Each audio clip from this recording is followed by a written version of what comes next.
Morning, friends. Uh, I'll be speaking on intramedullary abuse, how we use intramedullary implants day in and out, and we'll see what happens in few of the cases. Is it abuse of intramedullary nails or abuse of procedure? By definition, abuse is defined as action that intentionally harms or injures another person. It also encompasses inappropriate use of any substance or device. Here we are referring to device. Abuse is also defined as use or wrongly or improperly, and if you overstep, it's always misuse. And there is very small, thin line which separates legal from illegal things. It's synonymous with so many of misapplication, misemployment, mishandling, mistreat, maltreat, ill-treat, treat badly, ill-use, and misuse. All forms of abuse are illegal and have potential to carry serious criminal penalties. We blatantly use misuse devices, implants without paying respect to anatomy, surgical principles, while selecting implant for the given cases. His ability to focus is just amazing. You have seen Wood, how he misused his abilities, but you can see it, the nail entering from the trochanter is going out of the shaft, again re-entering. Nature is great, the fracture goes on to heal. Is the paleosurgery, you use these rush nails, they are protruding out, there is a fracture, and it speaks volumes about itself. Another use, I nailed it, Einstein, he nailed so many things, and you find it, you stupid fool, you can never do anything right. Stop child abuse, a 4-year-old child, the humerus fracture, which could have been easily treated by strapping, was intramedullary nail was introduced, violating proximal epiphysis, and within 6 weeks it bent. He came to me at this stage. I just removed it, did osteoclysis, and gave arm to chest strapping. It went on to heal without any further. Another abuse, you see where the nail is, where the locking screws are lying. ये क्या हुआ, कैसे हुआ, कब हुआ, and then you start repenting what happened. Another abuse, again, the nail is too long, the locking holes have never reached the proper site. We didn't know about the abuse. We didn't know about the abuse. We are sorry about it. This is another case of humerus where nail is jetting out. The proximal locking screw has been replaced by a K-wire. There is no justice in this word, the small fish says to the larger one. There is some justice in the word, and word is just for the big fish.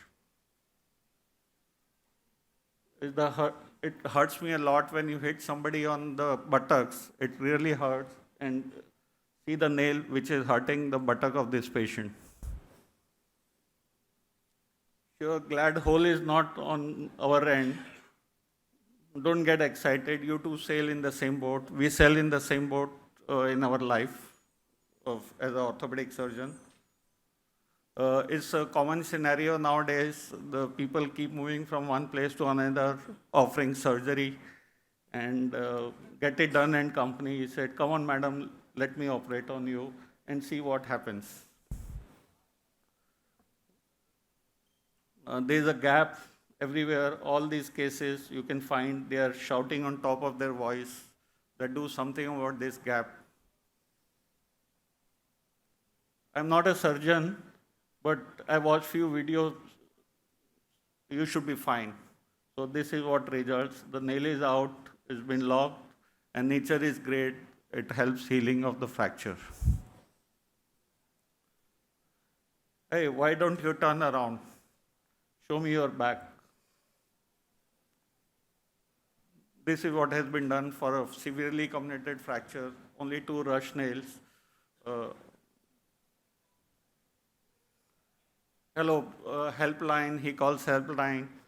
has been caught this time in the wrong window, where the locking screw has gone. Big government is watching you. Be aware. Now, most of us are under surveillance of common man, hooligans, and politicians. They are on your toes.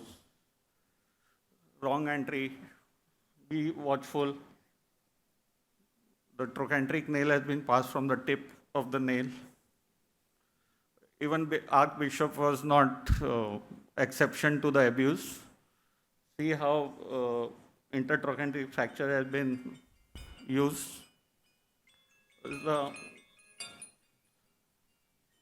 You still don't get it. Do you? Again, still the abuse goes on and on. Is the surgeon who has operated on him, and the old poor lady keeps shouting. You can't keep taking our savings all the time because we are not, most of us are not covered by insurance. The beating never stops. It goes on and on. We see these cases every day in and out. Carry home messages.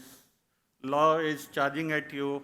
Law has, people have become very vigilant. Advocates are watching you. They are always behind you. Don't let patient or lawyer to rub on your wrong side. Don't abuse nails. Stop misuse of the nails. Properly executed procedure is always rewarding. Be passionate and diligent. IM nailing is truly gratifying surgery. Thank you, Tosa Khan, once again for giving me this opportunity to share my thoughts. Thank you. Thank you, sir. Complications are very high in this treating this subtrochanteric fracture with all implants. I don't think any one of us will be here who can say, I have treated all the subtrochanteric fractures successfully. There are two types of subtrochs, which I feel we must distinguish it. This is the whole gamut is a subtroch, but in which this is the upper subtroch and this is the lower subtroch. These are the two different fractures. Don't mix apples and oranges. When I talk about the subtrochs do very well, somebody comes up with these lower subtrochs and say, this is what I have done and I have done the nailing and everything is fine. But there's different. This is a lower subtroch, this is an upper subtroch. Deformities are different. The treatments are complicated into the upper subtrochs, while the lower subtroch is straightforward and simple.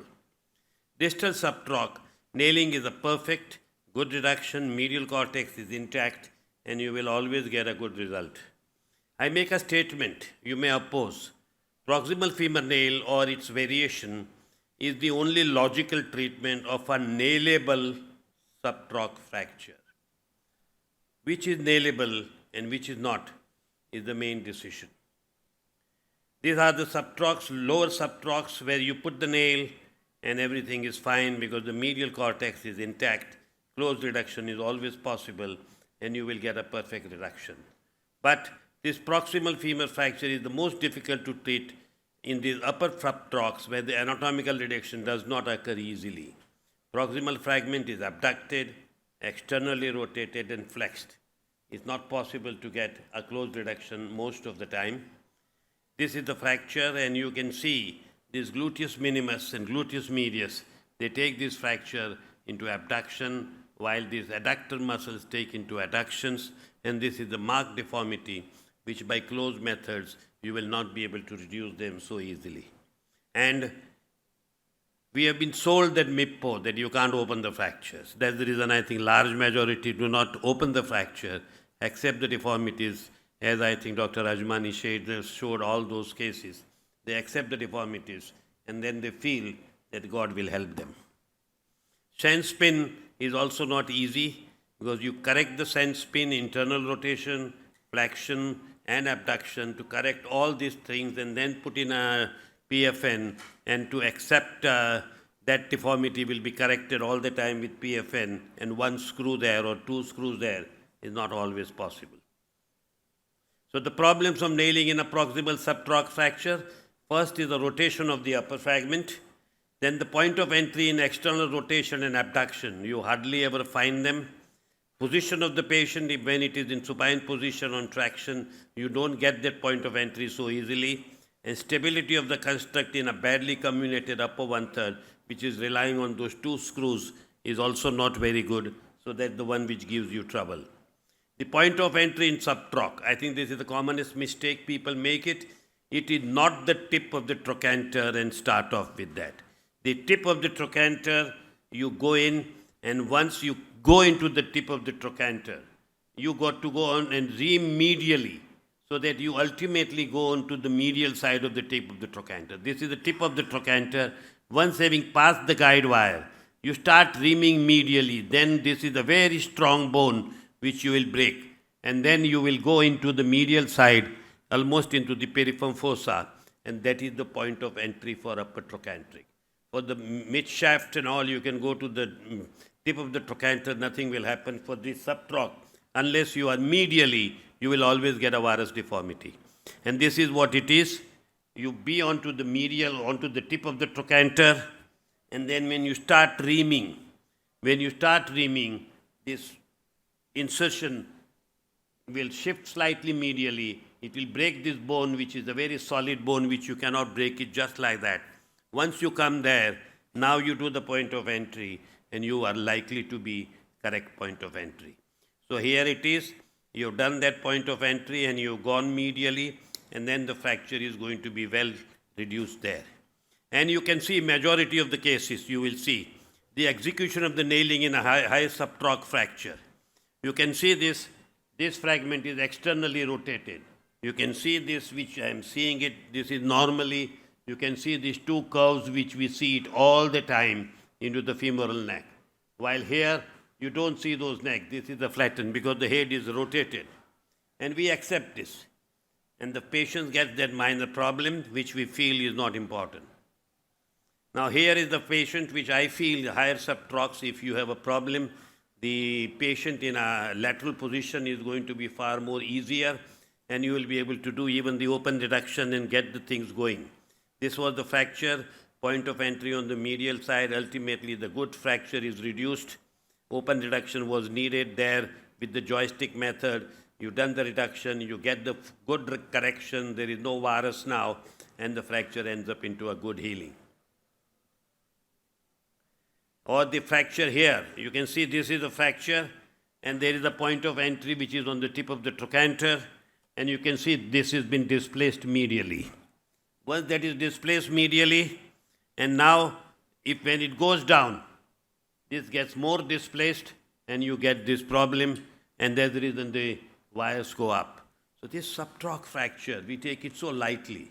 It is not. I think it is different than the lower subtroch or the neck of the femur. The subtrochs are very difficult to treat, and this is what we end up into.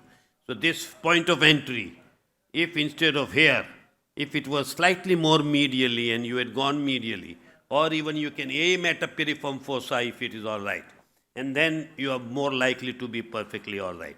Now here, though it is in the piriform fossa, then also the whole thing has gone completely haywire. So even that piriform fossa entry point doesn't assure you the perfection. And here you can see again the piriform fossa is not there, and you can get the fracture here. Because the point of entry is more laterally, so you're going down and there was no fracture there, which you have created the fracture. So that's the reason the point of entry can do so many things into these fractures. Now here, the fracture, big comminution, big butterfly. Surgeon has not tried to do anything, and the nail is completely open here. This is the one which bent, and surgeon did the other operation here, and then he felt he'll be fine there.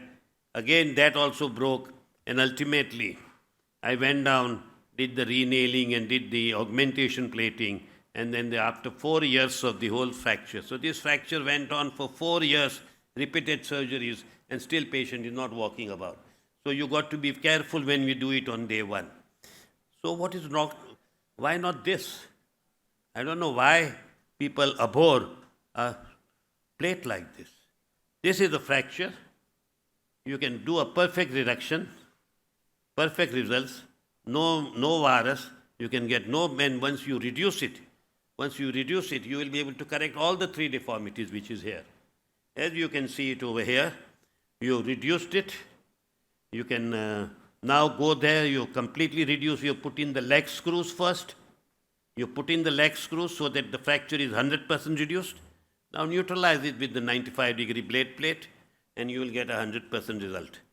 This is why I feel I am very, very fond of these operations, and this is the one which is a salvage in so many times. Or even a 95-degree which is there like this with a DCS. This is also a reconstruction medial pillar yields a success. So 95-degree DCS also is a reasonably good surgery if you cannot handle the blade plate.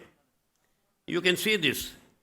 All this surgery, 95-degree implant, everything has ended up into the perfect healing without a varus deformity or a rotation deformity. So this is an excellent implant, I feel, for the subtroch fracture. You can see it here. Here was the one which was, the gap which was there, which was filled up with the bone substitute, and the whole thing is ultimately healed up. 100% anatomy is restored. Subtroch fracture, even when the nailing is planned, keep a 95-degree plate ready. If need arises, change over. Do not get wedded to one operation. I think you can do anything, whatever is needed in order to make the patient normal. Here was the patient. I started off.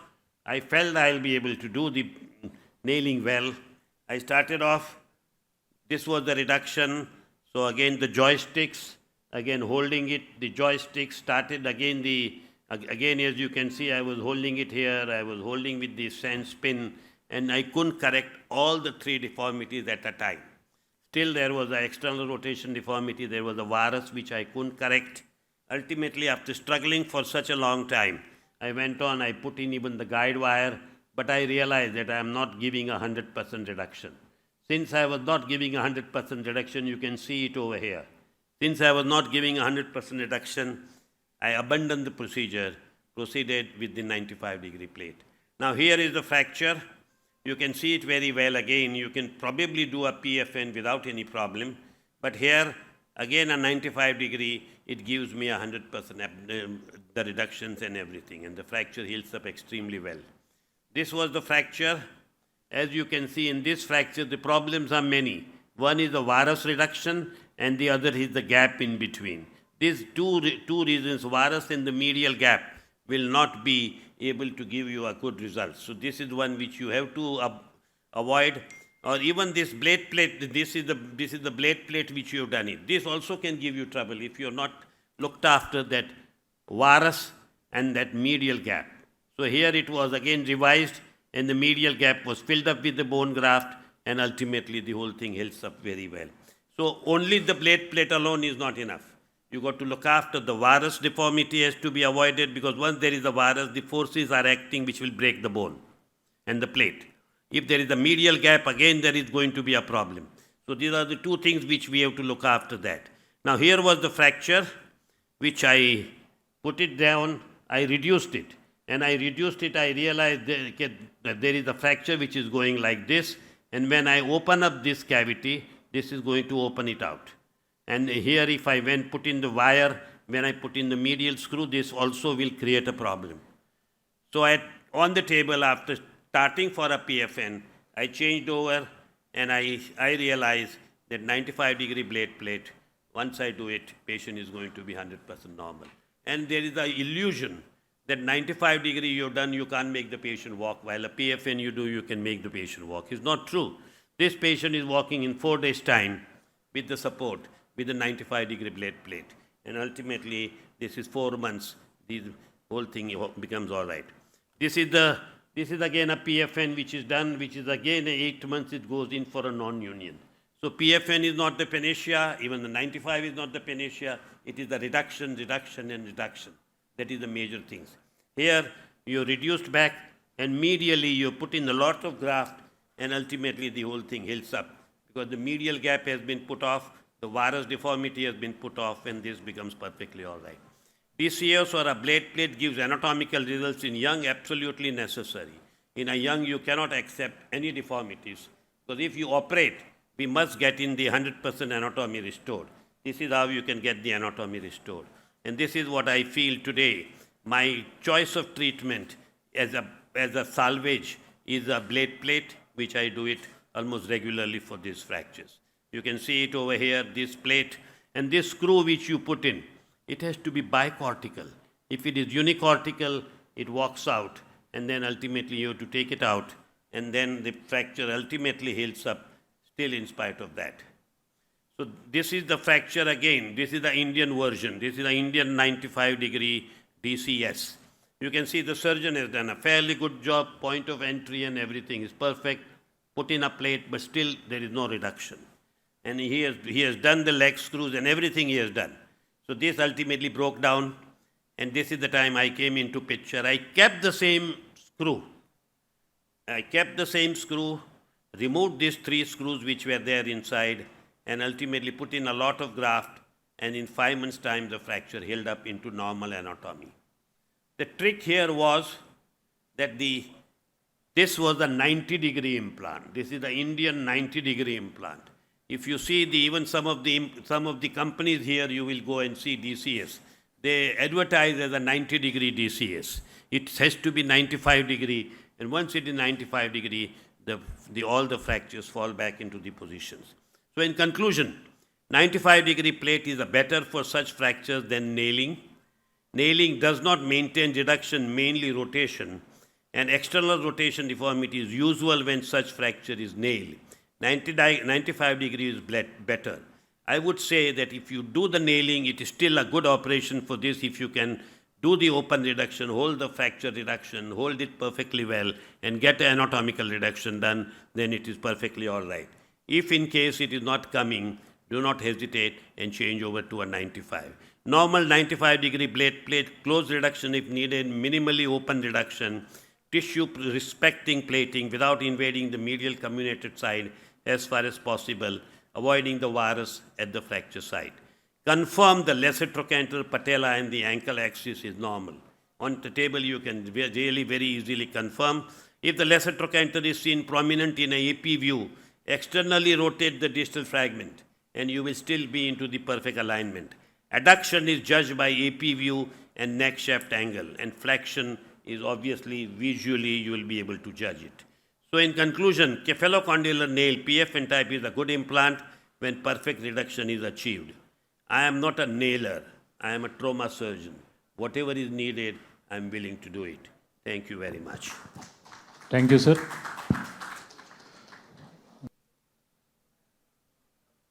Hello. Good morning, everybody. I think, just like Amarnath said, either you would see hall half empty or half full, But this is more than half. Anyway, because I'm happy because this lecture is essentially targeted towards the postgraduates, and I see a lot of them behind. So I hope we will be able to convey this message across. Because first thing, I think spinal trauma is a part of orthopedics. I think that's one thing which every one of us has to understand and realize. Just because in this particular conference, the spine has not been highlighted, it doesn't mean that it's out of portion. It's really, really important that it is an integral part of orthopedics. And here, what I'm going to give you a brief outline of how we think about thoracolumbar trauma injuries. And basically, I'm going to bring about this recent AO classification, which has come back in 2015, which is really useful in all of us to really understand and classify the fracture, which will help us in decision making. Here, yes, first we'll learn how to classify the injury, which in the process we understand the pathomechanics. Then we can take a call on the injury, conservative versus operative. Then we really understand what is the sort of injury where we can decide on the long-term prognosis. These are so many people who have come up, and then currently the latest classification has been basically based on the Magal's classification, basically which considers the spine as 2 columns, that is the posterior column and posterior ligamentous complex and the posterior tension band on one side, and then anterior structures, disc, and the bodies which constitute the anterior column where the cord or the dural sac stays in between. Typically, just like an ABC classification, we have ABC, where ABC actually means compression injuries, B actually denotes the failure of the posterior tension band, and C basically includes all the injuries where there is a sort of a disruption or a displacement of both the columns of the spine, something like a fracture dislocation.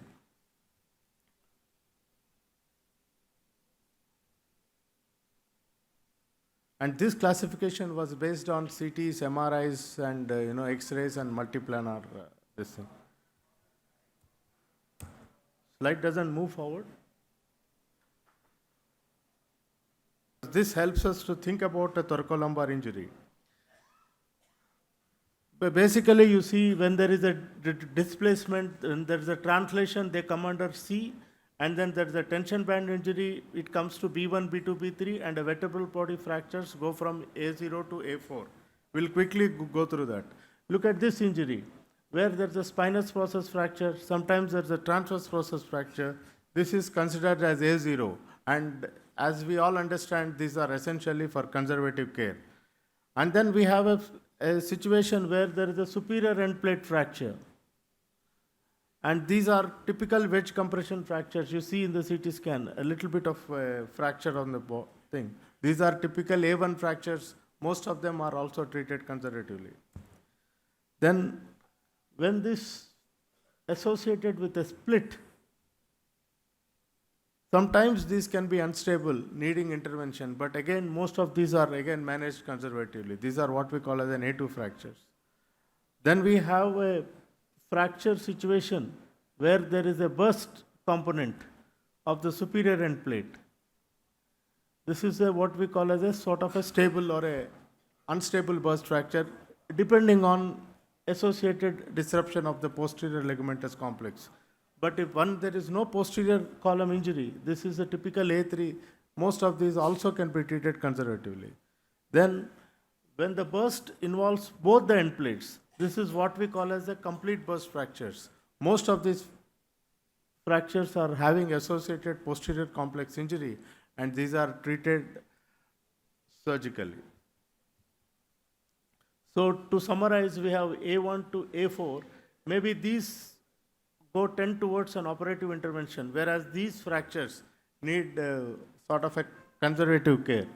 Sometimes in complete burst fractures, there is a laminar fracture, and we should not mistake laminar fracture to the tension band injury.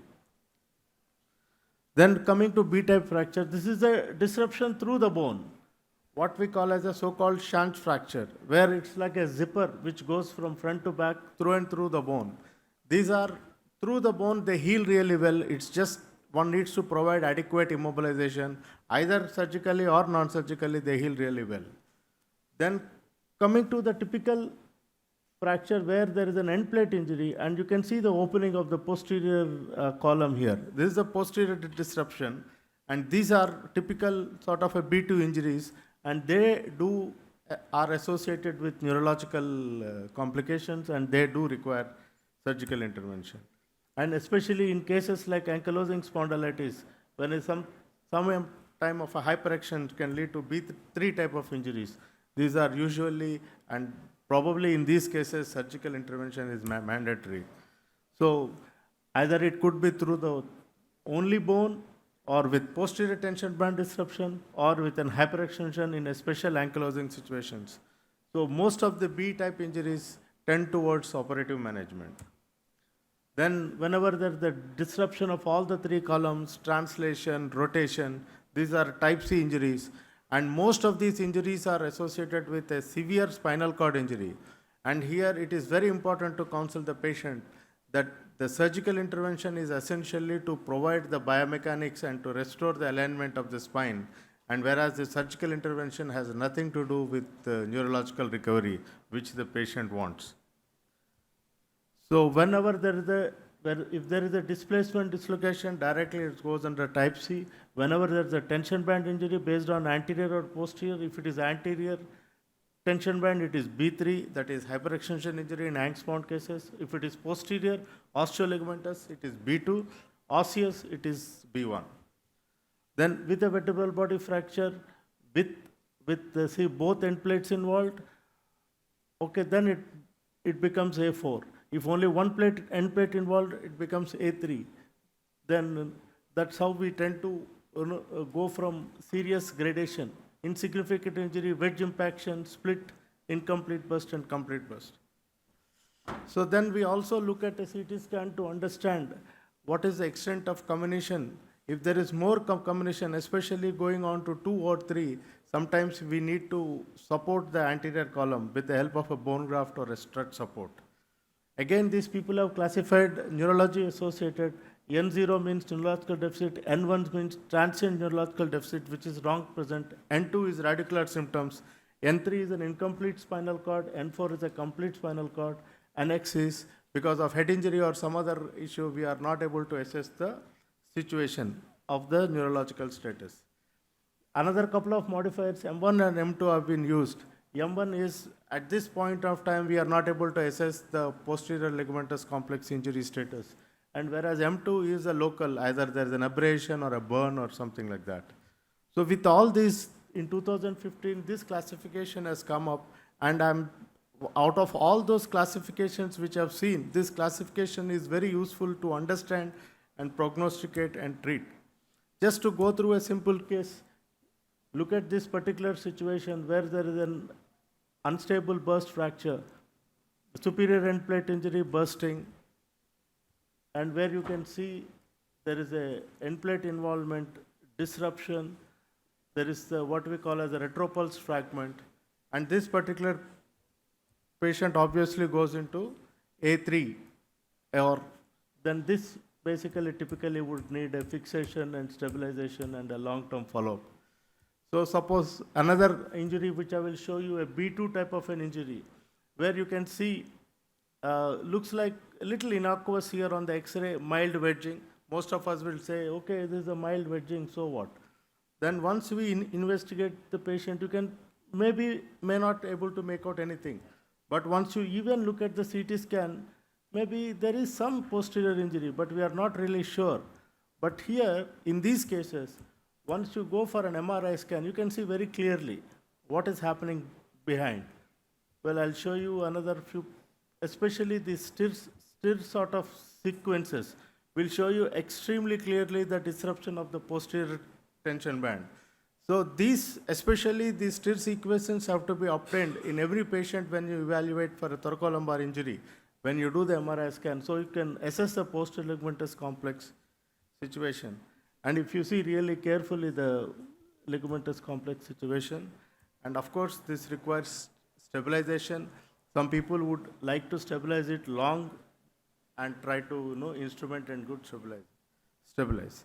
So in summary, what I would like to tell you is that you should try to use this classification, which is extremely easy to apply in clinical situations, and then we can apply and then grade the injury, and with this automatically you will be able to say whether this requires surgical or a non-surgical intervention. Thank you very much. Thank you, sir. So time for discussion. Rekha madam to come on to the dais to chair the Presenting on delayed and neglected fracture neck of the femur in young adults. So literature review, a definition of neglected femoral neck fracture is one where there is a delay of more than 3 weeks to seek the medical help from the time of original injury. The scenario in your country, very high incidence of delayed presentation and neglected fracture neck of the femur. Exact incidence is not known. What is the problem in a neglected fracture? Inadequate bone stock, impaired vascularity, disturbed anatomy, and the femoral head is like a XL. So this is the scenario.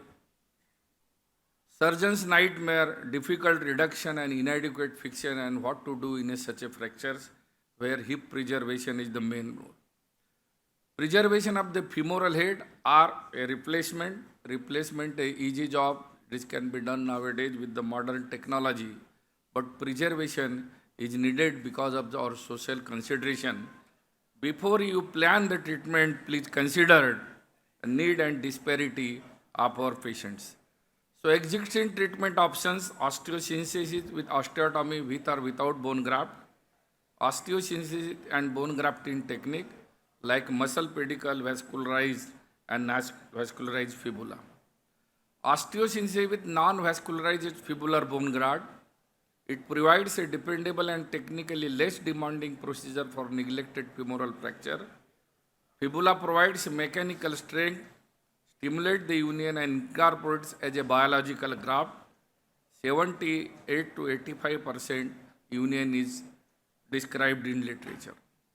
Now we will look at this, a 27 days old injury in a 56-year-old male farmer with a void in the posterior medial part of the neck. What are the treatment options? This is osteosynthesis with or without bone grafting. So, yeah, this is the DHS osteosynthesis with internal bone grafting in unstable, delayed, presented intracapsular neck of the femur. This I have published this paper in 2017 August. This is objective of this surgery is augment with bone graft to improve the implant hold. Graft packed all around north, south, east, west of the guide wire. Fill up this void to avoid inevitable second surgery. And then, this is the example he healed after bone grafting. The grafting through the DHS hole with fixation by DHS, and this is the 3-year follows perfect restoration of the anatomy and full function. Another example, a 1-month-old fracture with resorption of neck in a 40-year male with void in the posterior superior part of the neck, close reduction with the temporary wire fixation to prevent loss of fixation, and you can see stepwise procedure, internal bone grafting and DHS osteosynthesis gives excellent result. A 6-week-old fracture, 32-year female with resorption of the femoral neck, fixation with the internal bone grafting, and you can see a perfect restoration of the anatomy of this patient. So, we can save the femoral head, though it looks very bad, and there is a resorption of the neck if you opt for the bone grafting. Osteosynthesis with DHS and primary cancellous bone graft, a simple, easy to perform procedure, biological treatment, early union, and it prevents complications of non-union avascular necrosis. Failure in a particular case can be treated with any appropriate second procedure. Now another, a procedure is a Powell concept of fracture union. Change of fracture line from vertical to horizontal by osteotomy will usually result into the healing. A young adult with a neglected fracture neck femur, marginal resorption of the neck. What to do? It is better osteotomy and osteosynthesis, and you can do how to plan this. 25 to 30 degree of a wedge is sufficient to change the angle of inclination and which helps in the union. And you can see correct angulation, translation, and fix the DHS with additional screw, and change of angle will lead to the union. This is another example, a 35 days old fracture neck femur, Sandhu stage 1 with vertical angle, revised with the abduction osteotomy with DHS, and perfect restoration of anatomy. 2 years follow-up, you can see that it is very difficult to recognize whether it is a primary. Another example, a 1-month-old fracture with resorption of neck in a 56-year-old person.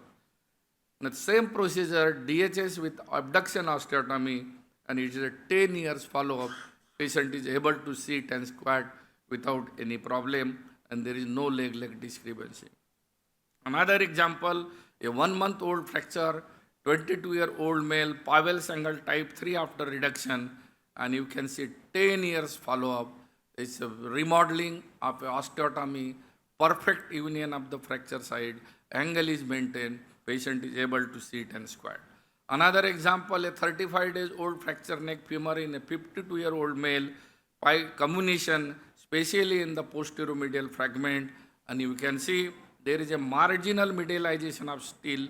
The patient has a full function, 4 years follow-up, able to sit and squat, and ultimately I have found in my observation over the years, there is a perfect remodeling of the fracture proximal femur. So non-union and late presentation, DHS with abduction osteotomy, good encouraging result, predictable outcome, and rate of failure is reduced.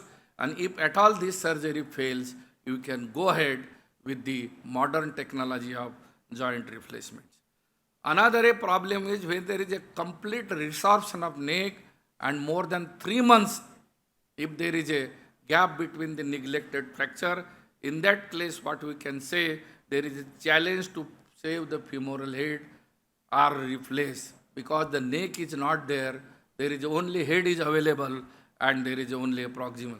So in that case, a valgus intertrochanteric osteotomy and a fibular stud graft in the management of neglected femoral fracture. This I published in 2013. This is where abduction osteotomy restore the length, and a fibular graft, it acts as a osteoconductive, osteoinductive bone graft into the neck of the femur. So this is the procedure. You can do a DHS fixation, derotation screw, remove the derotation screw, and then replace with the fibular graft.